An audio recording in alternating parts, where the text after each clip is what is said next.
Hey everyone, and welcome to Dreams into Action. I'm Chewii, and this is a show where we just engage in transparent conversations about entrepreneurship, self-care, and spiritualism.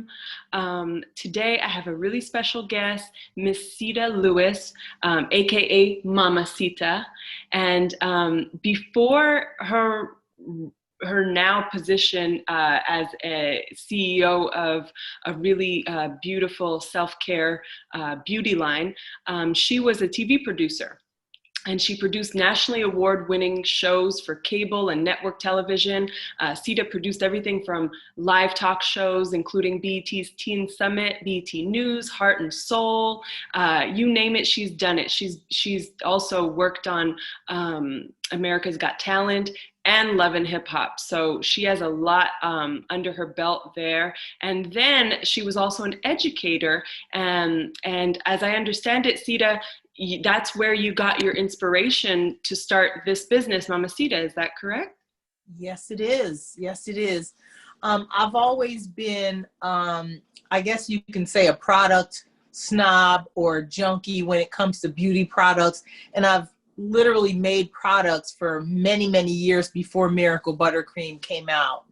But it was my students' dry skin, eczema, and issues like that when I started producing food segments, that led me to the Food Network, and I was a finalist on Food Network Star.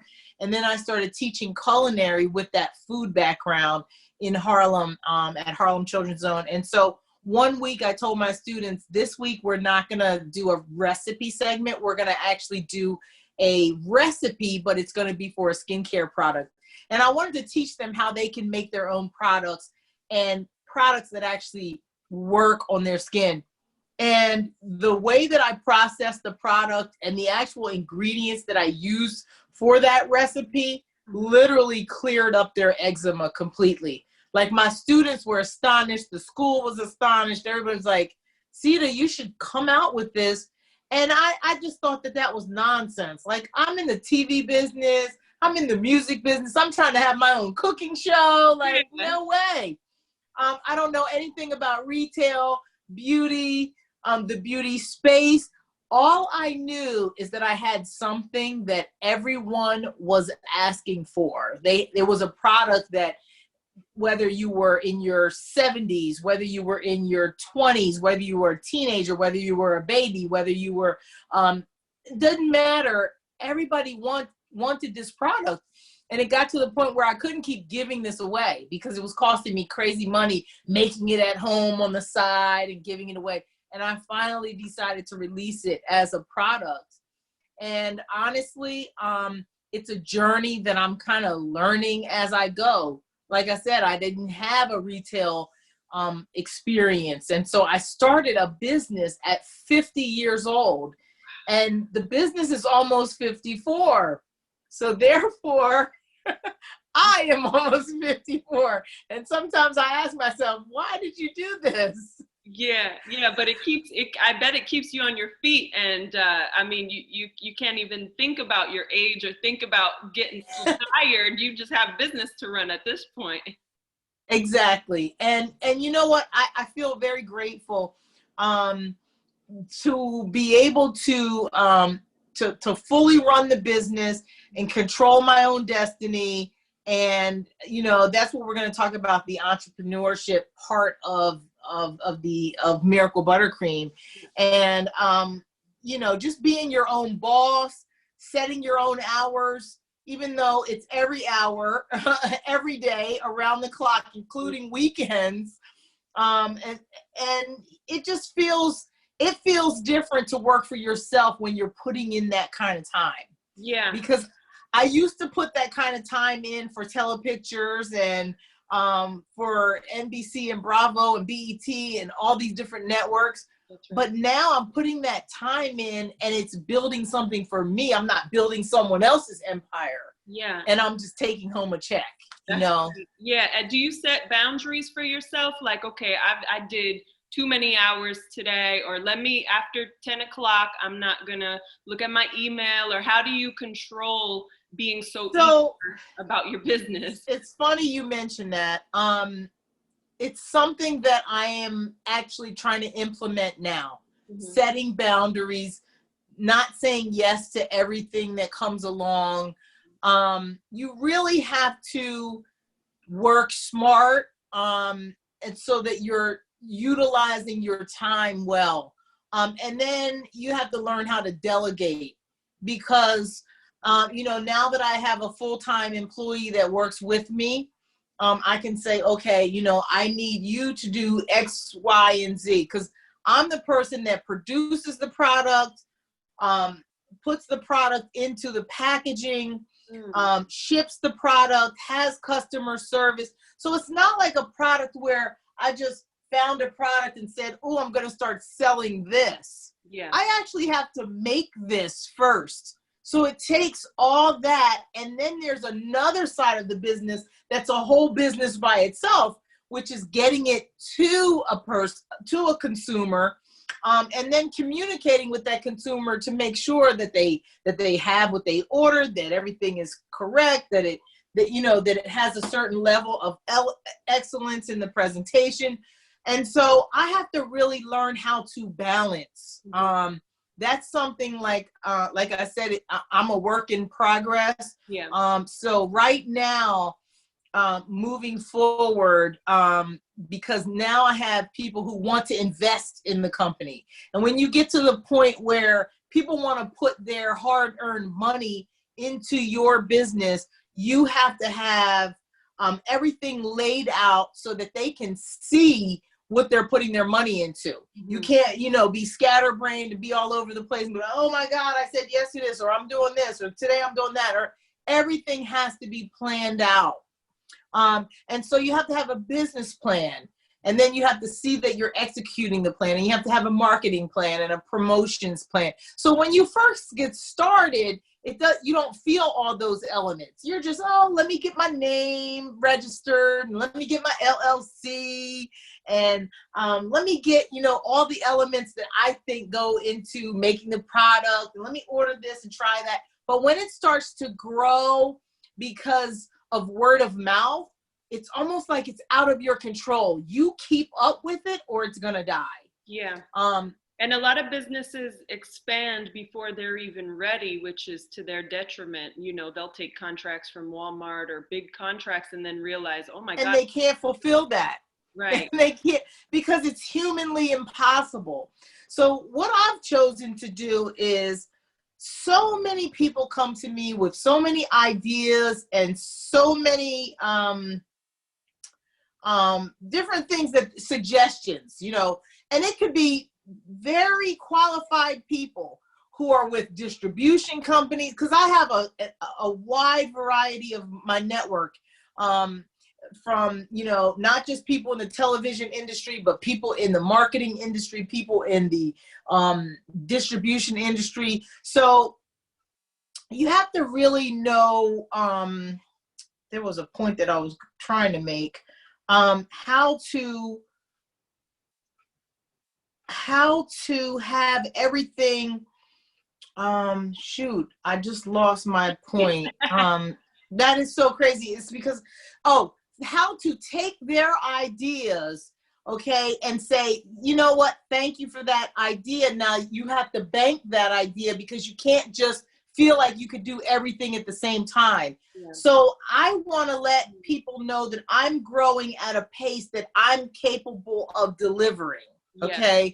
Because if I go on the Ellen show, my business might collapse. That's because right. I can't fulfill so I know the certain types of influencers or the certain types of media that I need to do based on what I know that it will generate, because I am from the media industry. So if I go on a local news station, I know that I can handle the sales that come from being on a local news station. Mm-hmm. If Oprah Winfrey decides to press the green light and say, oh my God, I love this product, blah, blah, blah, everybody's going to want to get it.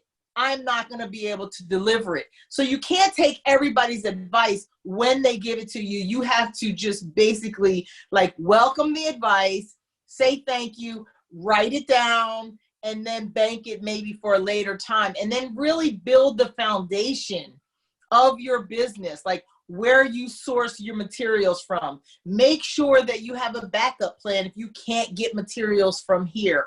And for me, it's an all handmade product. So you have to have the recipes written out to the point where if you hired someone else to come in and start putting that recipe together, everything has to be laid out. Like how many pumps of, this oil here do I put into this container that goes here? And not just the ingredients and how much, but how to put it together. That's right. Because as you know, you start off as a one-man band, but if you're going to expand, you can't be a one-man band.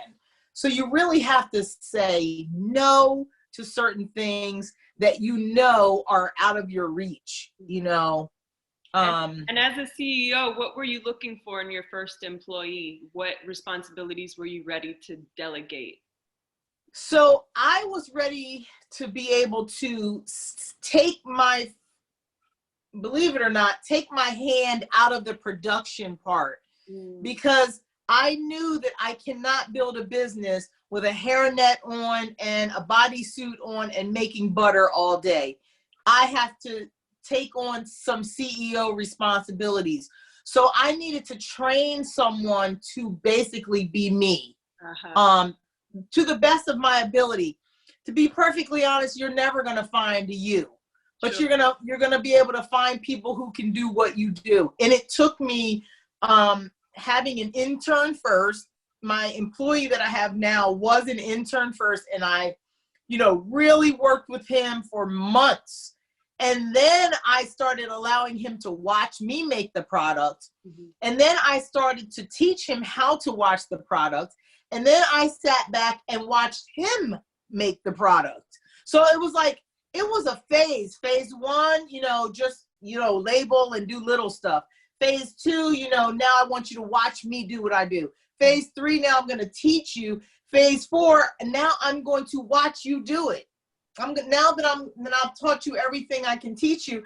And then I see him making mistakes as he's going along, and I'll help him clean that up as we work together. But my hands are off of it. I go, oh, I'm not touching it. I want you to do it. Well, now, why is the product falling out of that jar? We remember how we're supposed to pour it. And this is how it's supposed to look when it gets to a customer. Does it go over this line? Did you weigh it and make sure that every last one of them weighs the same? Because we don't want somebody saying, well, wait a minute, I paid for this product and it's only up to here. Or, so the quality control has to be taught.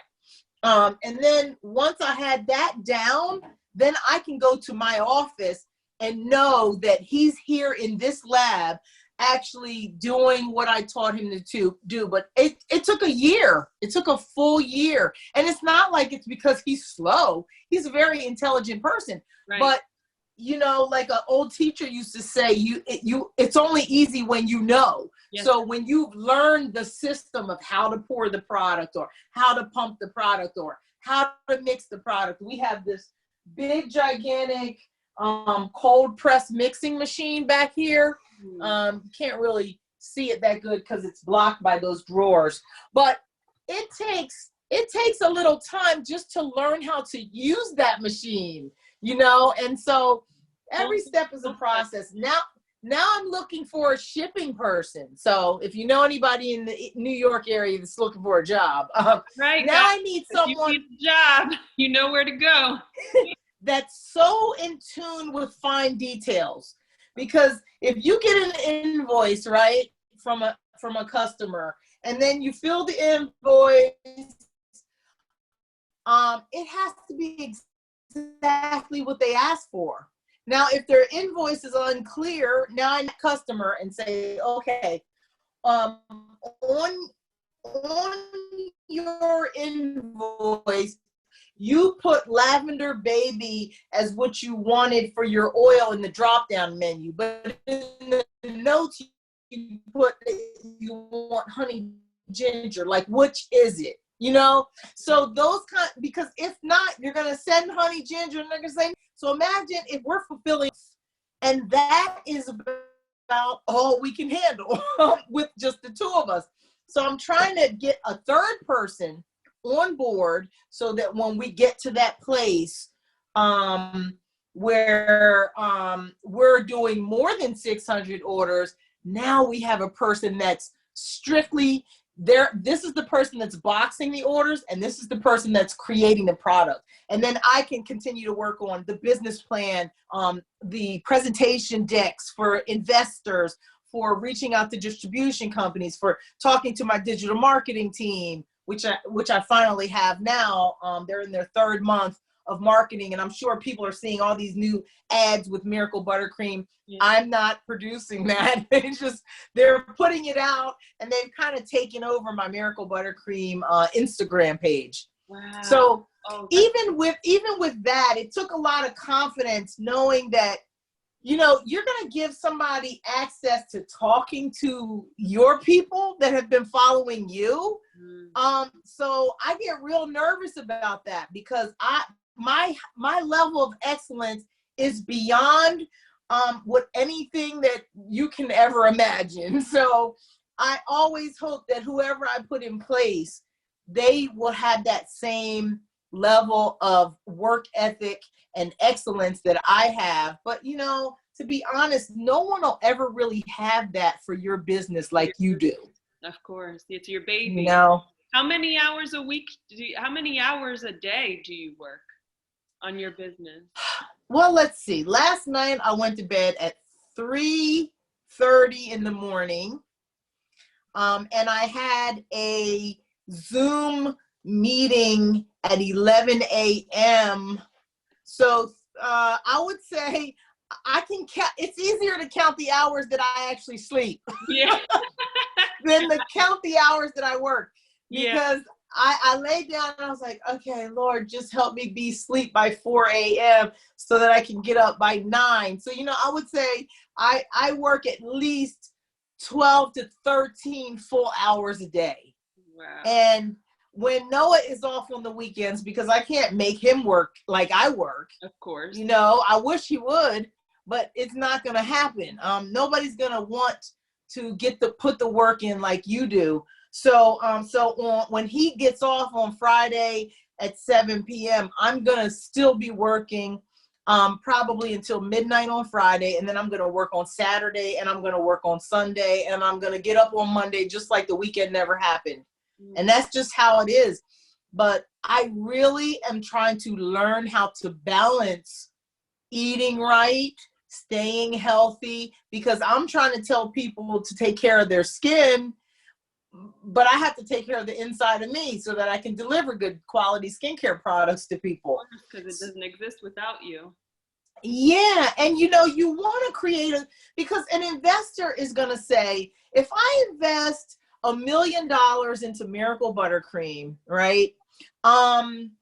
If something happens to you, God forbid, is my $1 million just up in smoke, or is the company going to continue to run? Mm-hmm. Before you can even think about approaching an investor, or even if you have your own money that you're going to invest, you want to make sure that you have all that, you have everything lined up so that when you can step back away from the company and run the company, and you're not doing the physical labor in that aspect of the company, you're now, you know, able to focus on, you know, all the things that make the company run, which are so many things to even name. It's not a hobby when it gets to this level. You know, a lot of people started off as a hobby and they have no idea that they're creating an empire. Mm-hmm. And I don't even want to say a business. I have to say an empire, because it depends on how big you want it to be. And how big do you want it to be? Well, sometimes I wake up and go, you know what? I just want to have a little small operation. But then I get inspired by more people who say, no, we need this product over here. So my meeting this morning at 11 a.m. was with people in Dubai. They Wow. want my product in Abu Dhabi and Dubai. And so I'm trying to figure out a way to at least make the oil available, because it's really hard to ship all natural butters out of the country. It can be done, but it goes through so many processes that it's a very delicate product. As you know, it's real butter. It is. So it's like shipping food. It's like shipping sticks of butter across the country. So it has to be temperature controlled and all that. It's not just a piece of plastic you're selling to somebody. Why No. Why is it that you chose to continue to make the product in-house yourself instead of letting a machine make it? And I think that there's so much love in your product, and over time, I'm sure that you'll outsource to a factory. I mean, if you're gonna, well, that's a good question. But your own factory. To be perfectly honest, I don't want to outsource to a factory. Not on the buttercream. I want to build a factory. Yes.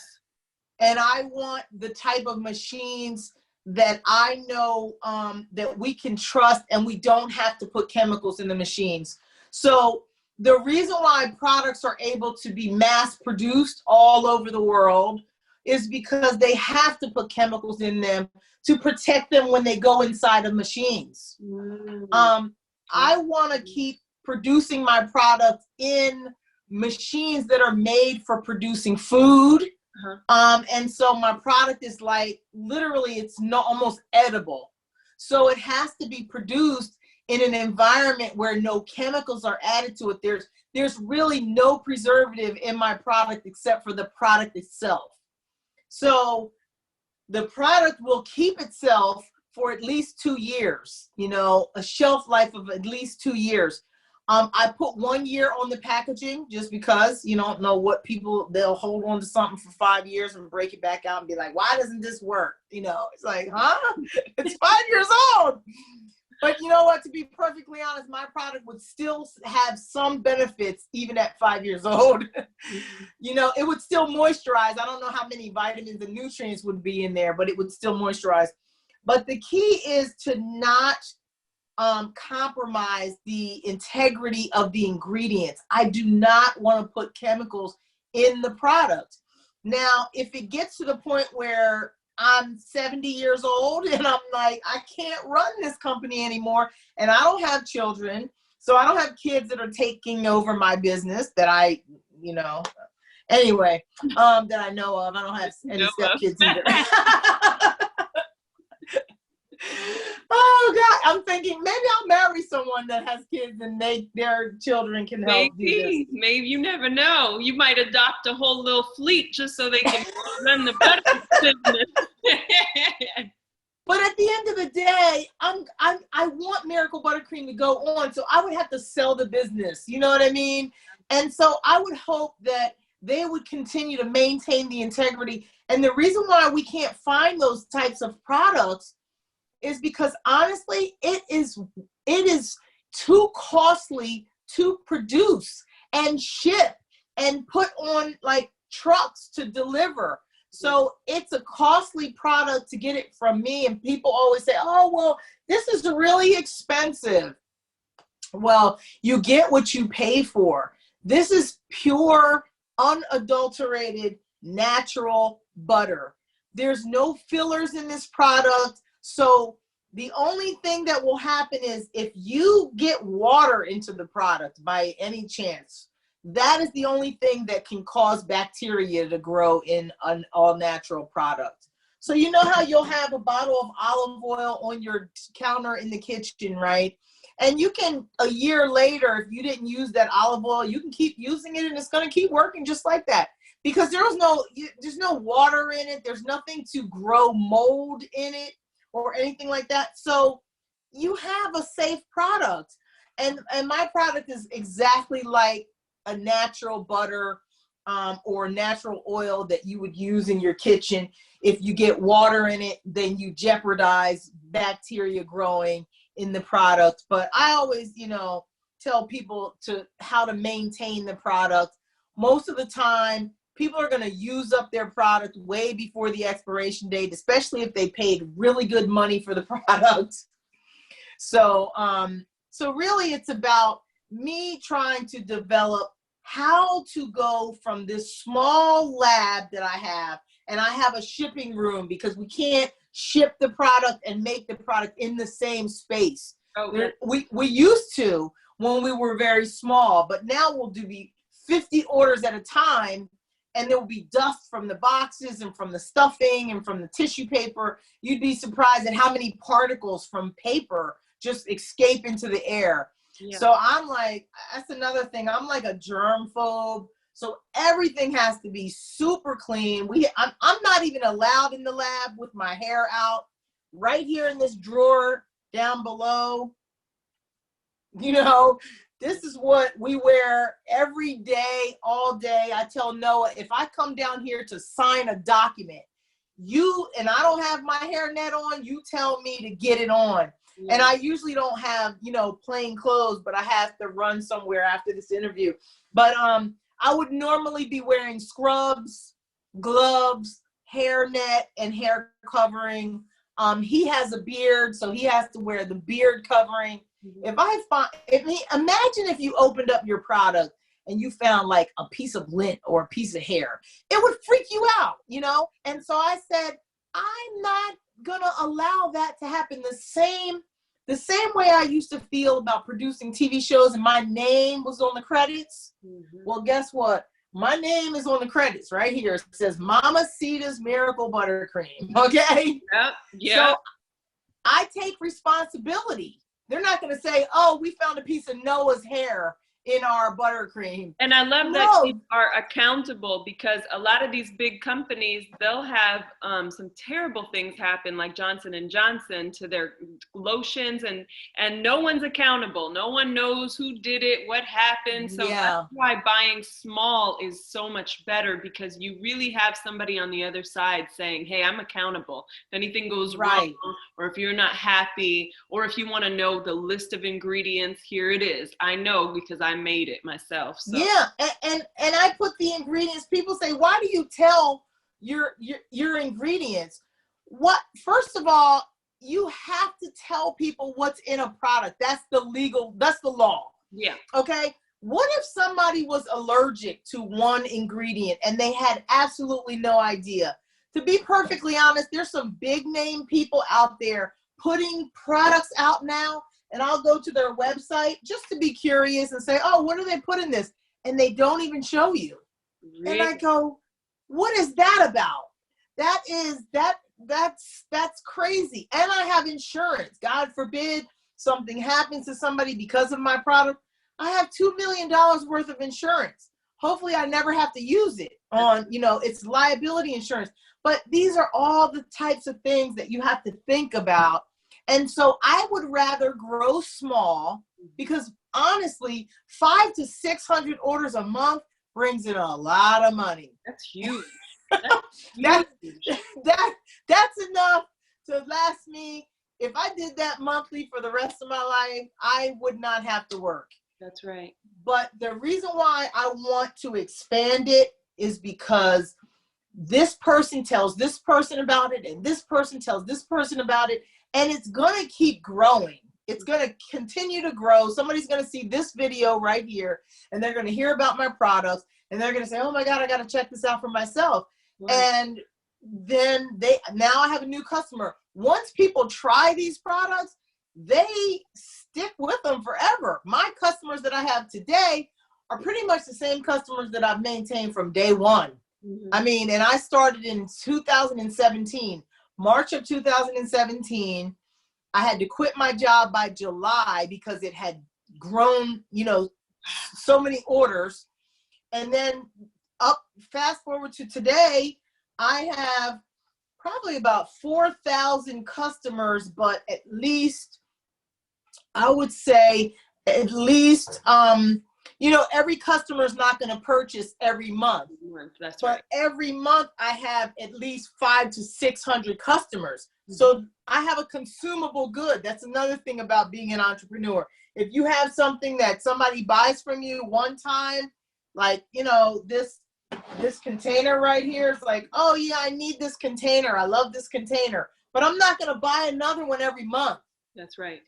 The beautiful thing about a consumable good in entrepreneurship is that when people like it, they will buy it again and again and again. And I have customers that have spent thousands of dollars.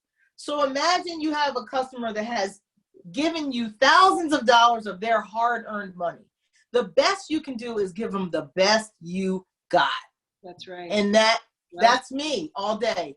That's I'm giving my customer the best I got. I'll be laying in the bed like on Instagram at 2:00 in the morning, and somebody will say, does this work for, such and such? And I'll be like, well, I can't see without these glasses.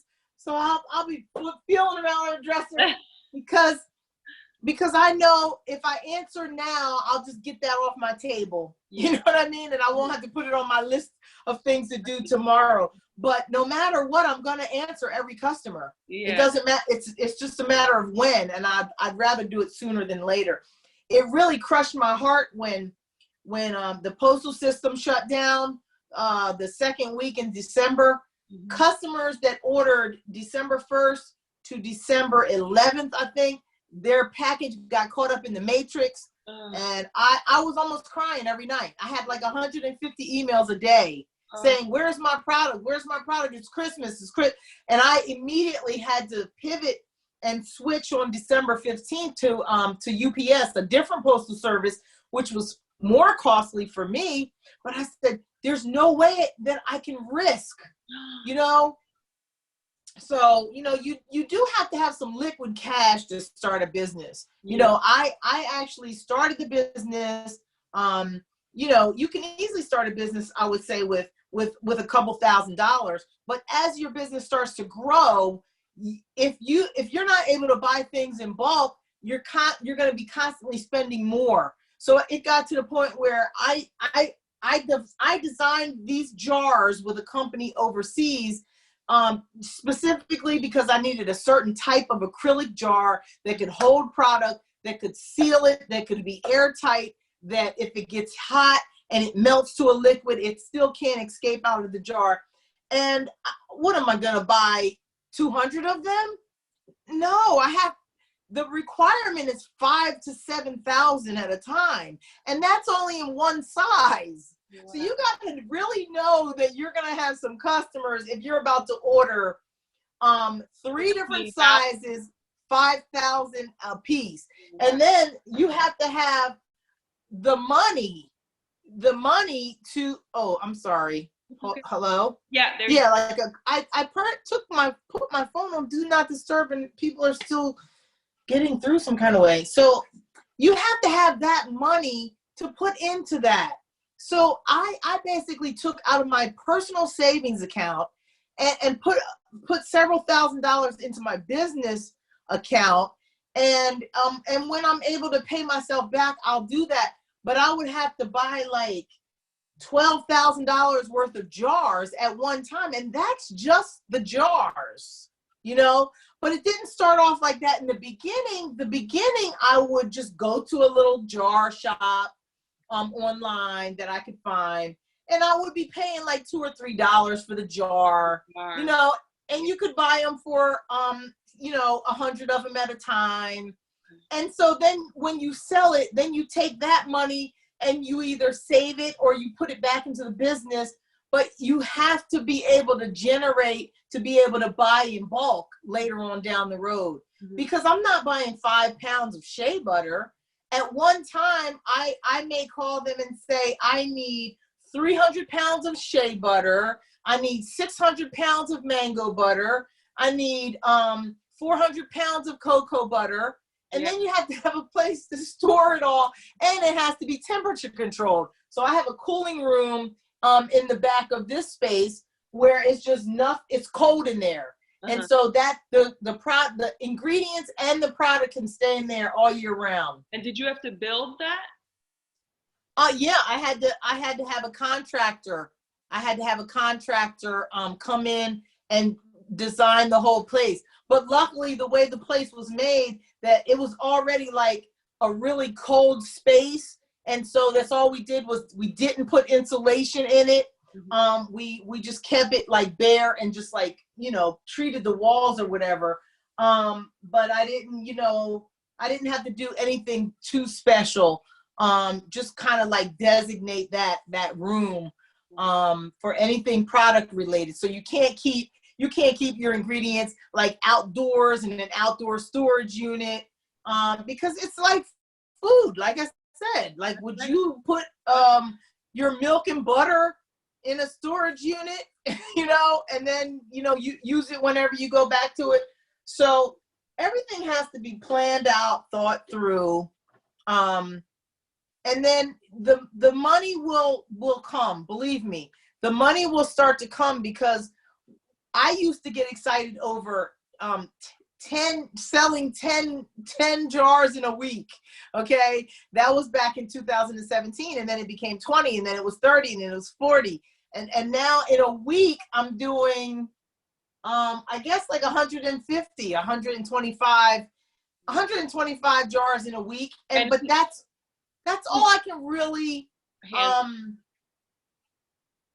you know, because that, like I said, it equates to almost 600 jars in a month. And you have to be able to produce the product, and I, you know, Noah, I give him full range in putting the product together, and now knowing that he can actually look at a product and identify it through quality control. This jar happens to be a jar that did not make it. And I'll tell you why. I just grabbed this from the bin where it gets kicked back. There, I don't know if you can see, but there's a little tiny dot. Yes. Like a little dot. That, I don't care if the dot came from cocoa butter, because it could. I'm using natural ingredients.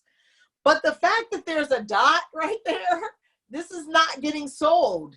So, you know, this will be something that I like. One of my friends come over and be like, "Oh, I want some free buttercream." I said, "You're going to take this right here." This didn't make it to the shelf, you know, but I don't care. I don't care. That shows how the quality control is taken very seriously, because a lot of big companies, they don't care, you know, they wouldn't care. But absolutely, looking at every single product. Yes. And that's why you are allowed to charge more. And that's because you are taking the time to make sure that every single product is in its perfect state. I love that. I wish we could talk more, but we're going over our limit. Oh, I'm sorry. No, it's okay. You have such an amazing story. You've come from such an amazing background, and I'm just so happy that I think a lot of people are definitely going to learn a lot from what you have built. I did want to ask one question. In the beginning, how did you get those 10, 20, 30 orders? Was it still word of mouth, or how did you start out with the marketing? Honestly, it was, I pretty much built my customer base first from my own network. You know, all my friends were the first buyers. And then I had to like ask my friends nicely, because it takes a lot to get your friend to post about it, because my followers are not your followers. So honestly, because of social media, because I used to go to all the expos, the live expos, and I would be at a table, you know, begging people to come to my table, try my product, you know, and then when COVID came, we didn't have that access anymore. And so we had to, you know, convert. And now I'm spending more of my time online, and I'm reaching way more customers. Yeah. So, you know, I went from 2,000 followers on Instagram to almost 9,000 now, which isn't like a boatload, but it's a lot for me. Amount of time. Yeah, it's great. Yeah, it's a lot for me. And everything that I do is always going to be authentic. If I have 50,000 followers on Instagram, it's because every last 50,000 of those are real people that decided to follow me on their own. I would never go pay a company to build up my following. I don't believe in that. Yeah. I believe that what God has for me is He's going to bring to me, as long as I do the work that I need to do on my side. So I truly appreciate this interview, and I think that we should follow up, because Miracle Buttercream's about to blow up. Yes, it is. I know it is. With all that passion inside of you, I can't see how it won't. I mean, hard work always is followed by success. So I can't wait to see where this journey goes. And if you had one superpower, what would it be? Oh, wow. One superpower. It would, my superpower would be to duplicate Sita into 35 people. I would be like, you get a Sita, and you get a Sita, and you get a Sita, and you get a Sita. I'll take a Sita. You remind me of myself when I was younger. Even when I looked at you, I was like, is that me? Actually, it's funny because I looked at your reel. I watched your reel, and I was like, she kind of looks like me. Oh, she got it down pat. I mean, you got to touch Genuine's face. You got to interview Michael Jordan. They don't know about you.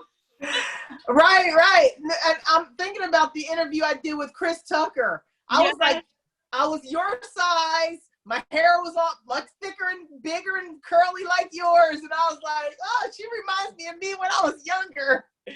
But you know what? The key is to why I would want to duplicate myself is I need to create balance so that I can do all of those things. And I will. It's just, I'm a work in progress, and it's going to happen because I want more people to experience Miracle Buttercream. I love the product. That's the reason why I wanted to share it. So I really want the world to be able to experience it one day. Yeah. Oh, well, tell everybody where they can find you and find the product.